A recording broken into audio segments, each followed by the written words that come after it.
Fala aí galera, beleza? Guilherme na área. Pessoal, antes de começarmos, dá aquele joinha esperto para nós, se inscreva no canal, ativa o sininho e vamos lá para mais uma aula de Circuitos 2. Pessoal, na aula de hoje nós vamos falar sobre as impedâncias. E aqui eu já adianto para você, tudo que você precisa saber de impedâncias é conteúdo dessa videoaula. Então, fica a dica para você assistir toda a videoaula. Belezura? Vamos começar aqui, ó.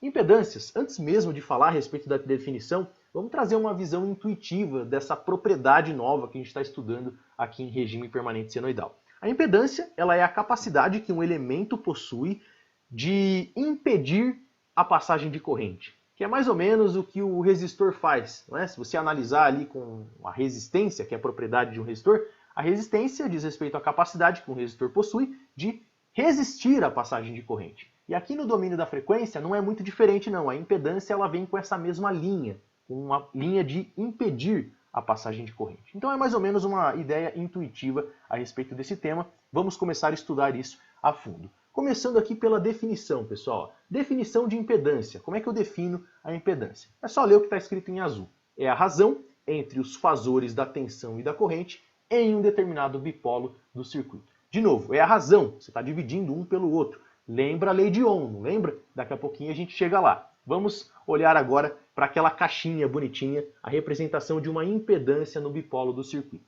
Vejam, a impedância ela é representada pela letrinha Z maiúscula e em um circuito, se você encontrar uma caixinha desse jeito mais ou menos que eu desenhei aqui, tem as possíveis variações, claro, mas essa aí é a mais comum. Essas caixinhas, elas dizem respeito às impedâncias. É assim que você vai identificar uma impedância em um circuito elétrico. Fechou? Beleza. Agora, trabalhando um pouquinho a respeito com essa representação. Vejam que nessa impedância, eu vou dizer que está passando uma corrente por essa impedância, e aqui eu já vou colocar no domínio da frequência, ó, essa corrente aqui, na verdade, é o fasor associado. Estou representando aqui com uma letrinha maiúscula, I maiúsculo, beleza? E em negrito ainda nos livros você vai encontrar assim. E nessa impedância também está caindo uma tensão, que na verdade é o fasor associado à tensão, V fasorial.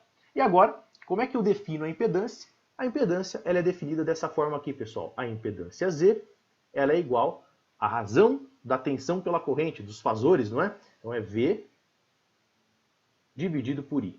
Tá aqui, ó, bonitinho pra gente, V dividido por I.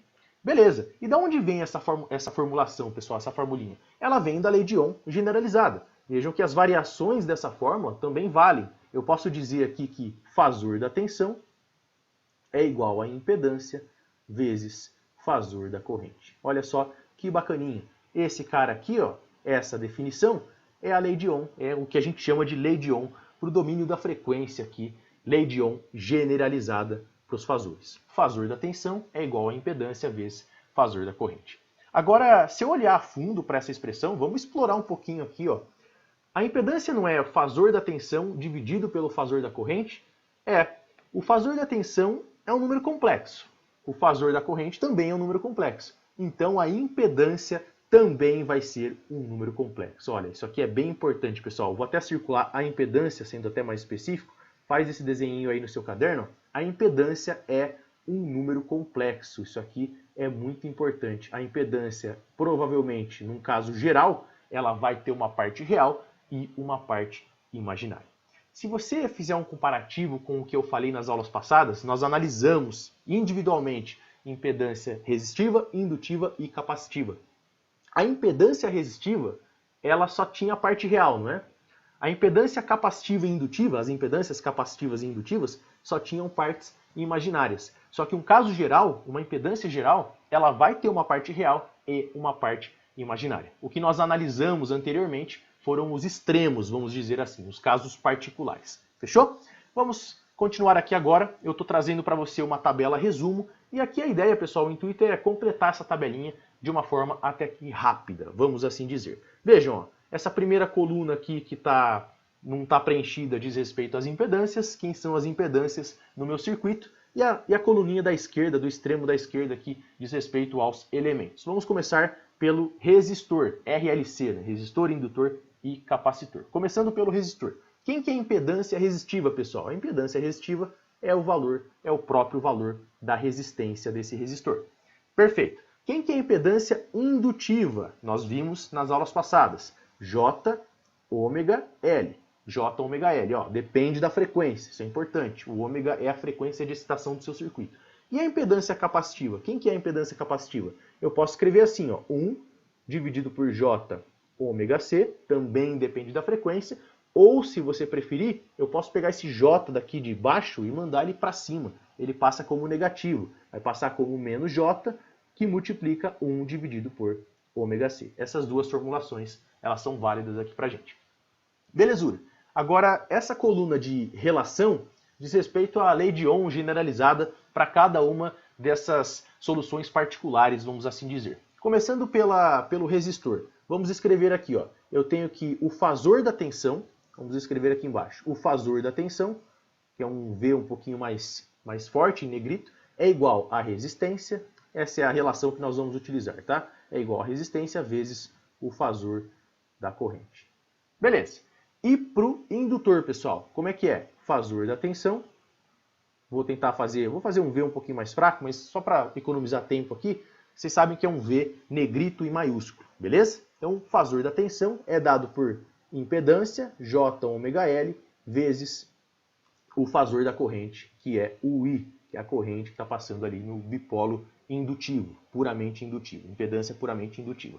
E para o capacitor é a mesma história, fasor da tensão, nossa, esse V ficou horrível, agora sim, fasor da tensão é igual a 1 dividido por J ômega C, ó, eu falando ômega L aqui, confundido com o indutor, 1 dividido por J ômega C, vezes a minha corrente, o fasor corrente, a corrente fasorial. Perfeito. E para finalizar, aqui com essa coluna que eu chamei de tensão versus corrente, é para identificar o ângulo. Lembra do ângulo de atraso entre esses dois fasores? Vejam, vamos começar aqui com o resistor. No resistor, lembra que a corrente estava em fase com a tensão? Eu vou colocar aqui um em fase.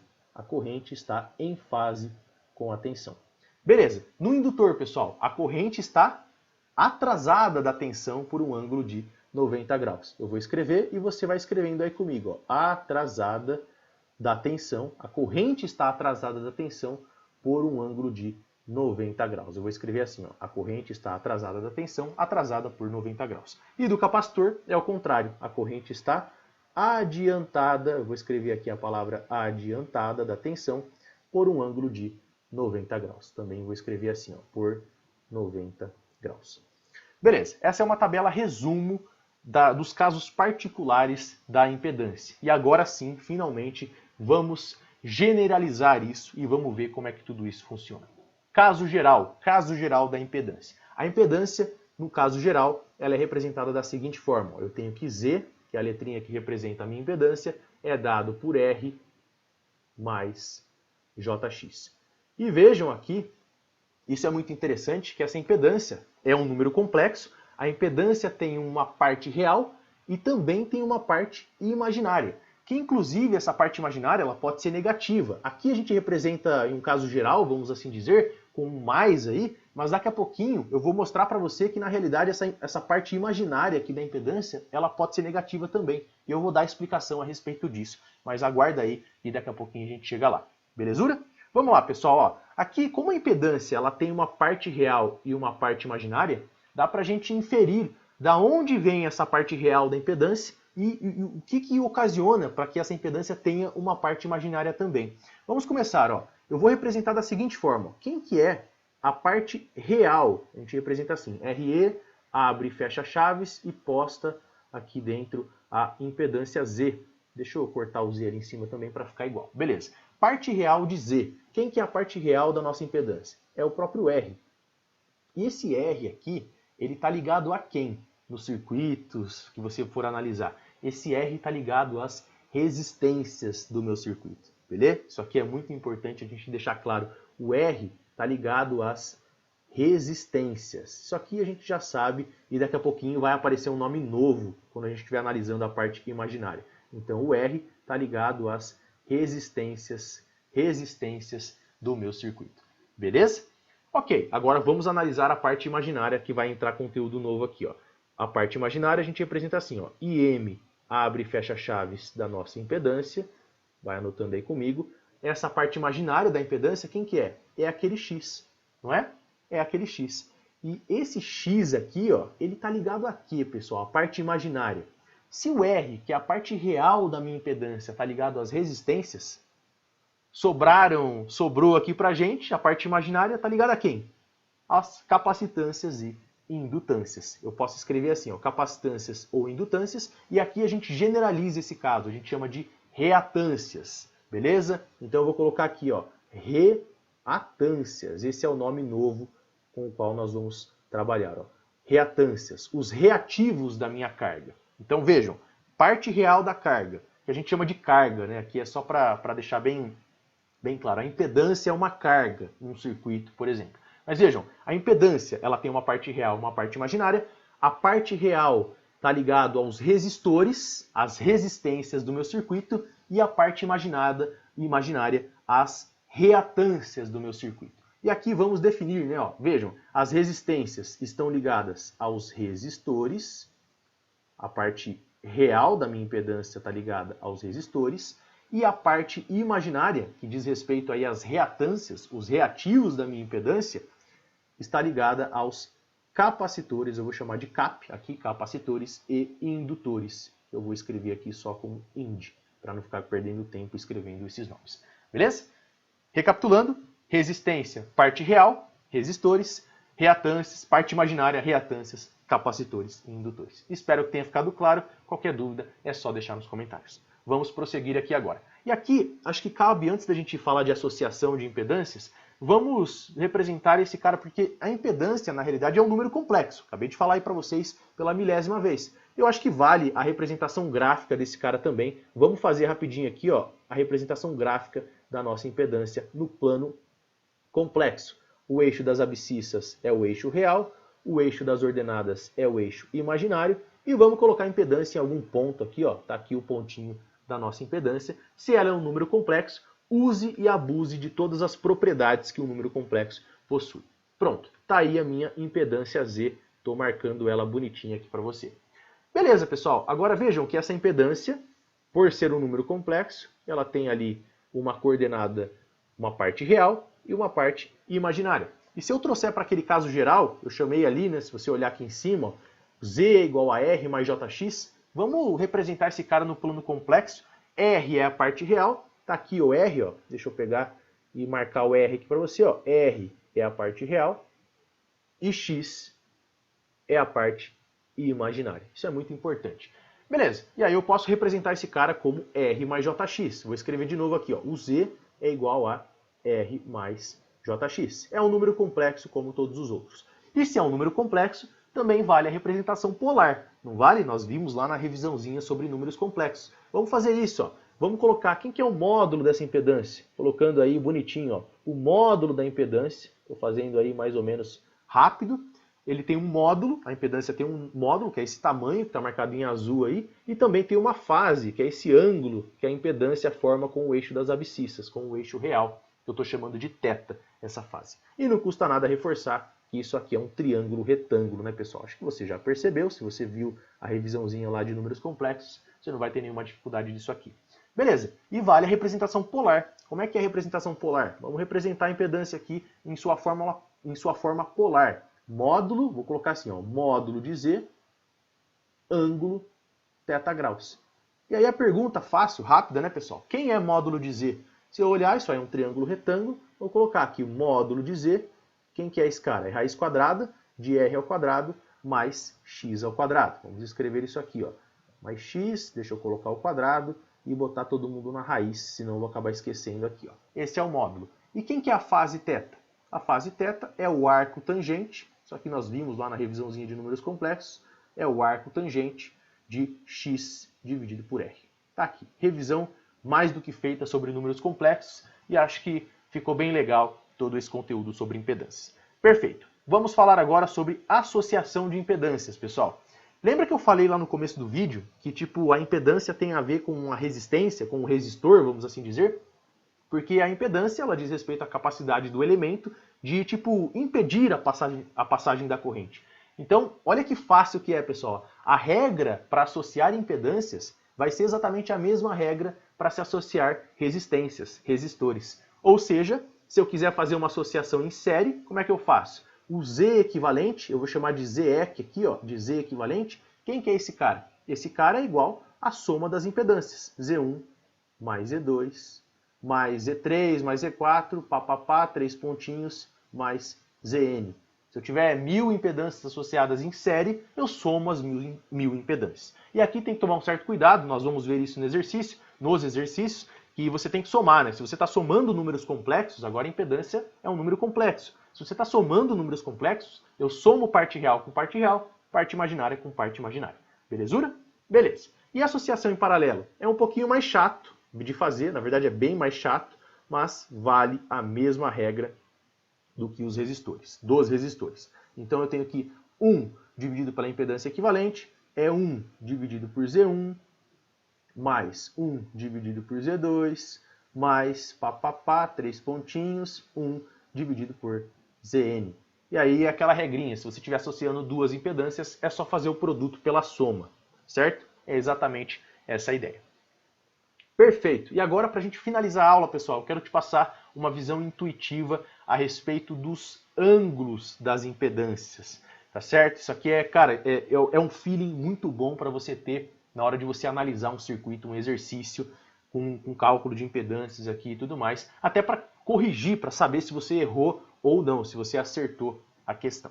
Beleza, ó. A impedância está aqui a nossa observação, só fazendo essa observação eu acho que ela é muito válida. Está aqui a nossa impedância e ela é, genericamente falando, a gente pode generalizar isso aqui como um R mais JX. Só que, na verdade, olha só que interessante, ó, eu coloquei um mais ou menos aqui. Por que eu coloquei um mais ou menos? Primeira coisa, a parte resistiva, o R da minha impedância, a parte real da minha impedância, que está ligada aos resistores, ela nunca vai ser negativa, ela sempre vai ser positiva.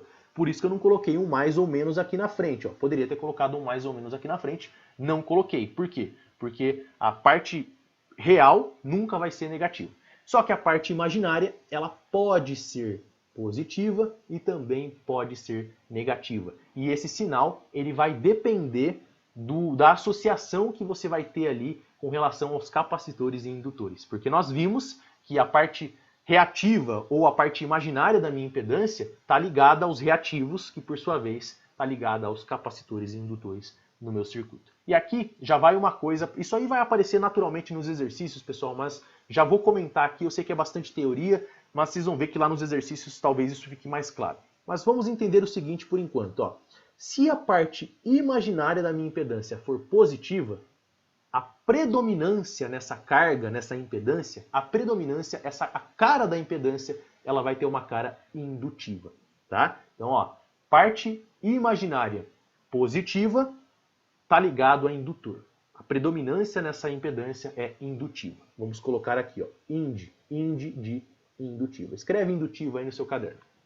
Por outro lado, se a predominância aqui, ó, se eu tiver uma impedância com a parte imaginária negativa, é o contrário. Essa impedância, ela tem uma cara capacitiva. Tá aqui, ó, capacitiva. Belezura?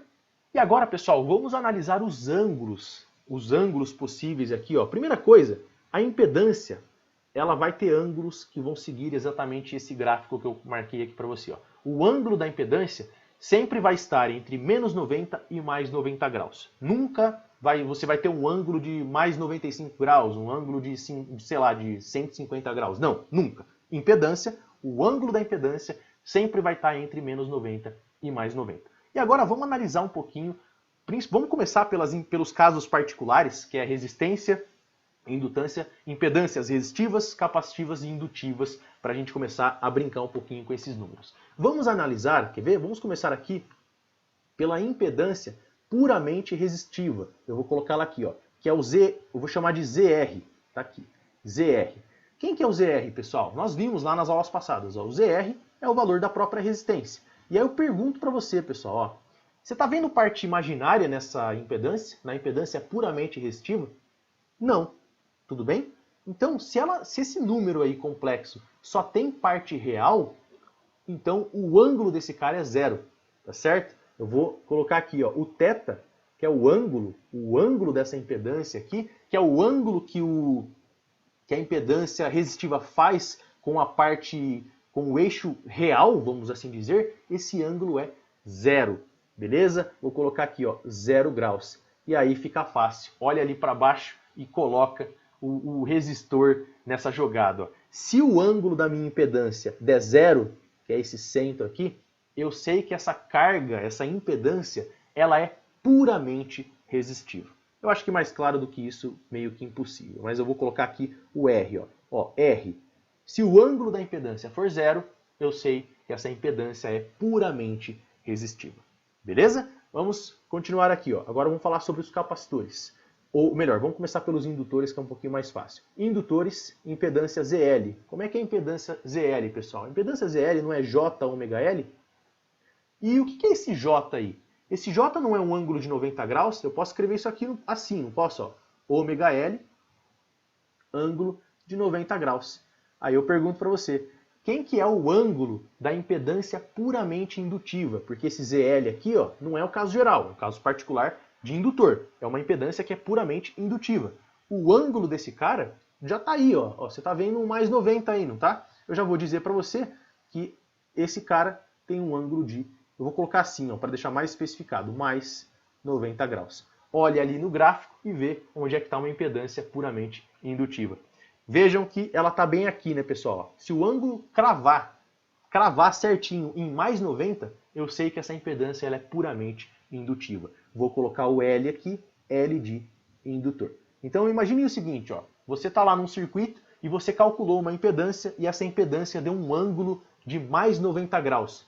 Exatamente mais 90 graus. Eu já posso afirmar para você que isso aí é um indutor puro, vamos assim dizer. É uma impedância puramente indutiva.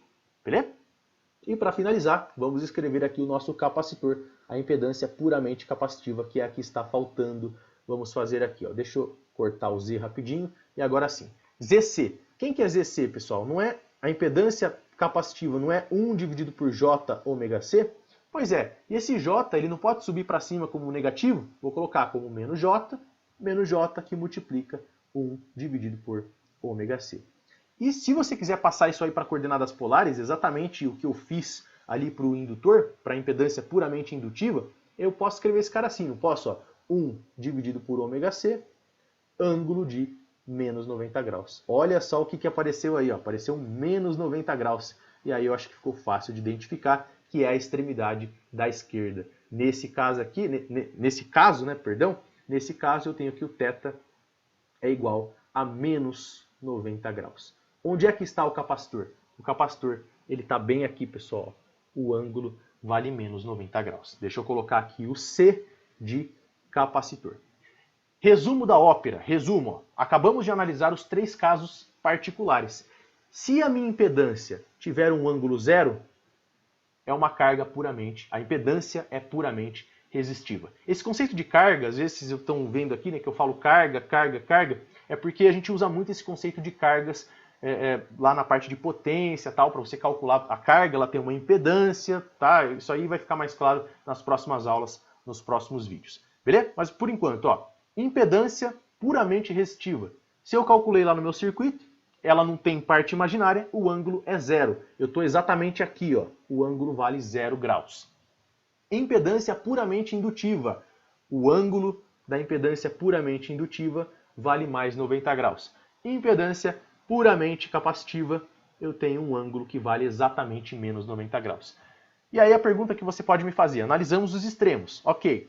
E se eu tiver uma impedância geral, vamos assim dizer? Uma impedância que é a impedância do caso geral aqui, pessoal, ó, o caso que nós analisamos primeiro, inclusive, Z igual a R mais JX. Agora, vamos pensar aqui, ó. Se, lembra, só uma coisa antes, né? O R, que é a parte real, sempre é positiva. Eu falei pela milésima vez, não custa nada recordar. Agora, vamos analisar a parte imaginária. Se a parte imaginária for positiva, eu tenho uma predominância indutiva. Esse ângulo da impedância, ele vai estar entre 0 e 90 graus. Eu vou destacar isso quando a gente estiver fazendo exercício, que é o tema da próxima aula. Em outras palavras, ó, se a parte imaginária da impedância for positiva, eu estou nesse pedaço aqui, pessoal. Eu estou entre R e L. O ângulo está entre 0 e 90 graus. Aqui a predominância da minha impedância não é nem 0 nem 90, cravado nos valores. Está entre 0 e 90. A predominância é indutiva. Está aqui, ó. Por outro lado, eu posso ter uma parte imaginária, conforme está marcado ali para você, eu posso ter uma parte imaginária negativa. Se isso acontecer, a predominância é capacitiva. O ângulo da minha impedância vai estar entre C e R, ou seja, vai estar entre menos 90 e 0. Está aqui a predominância capacitiva. Um ângulo negativo, tá? Entre 0 e menos 90, vamos assim dizer. Beleza? Pessoal, então acho que é isso. Nessa aula nós paramos por aqui. É um resumo da ópera, foi uma aula completa mesmo a respeito de impedância. Espero que você tenha gostado. Na próxima aula, exercício. Muito obrigado pela atenção, um abraço e fiquem todos com Deus.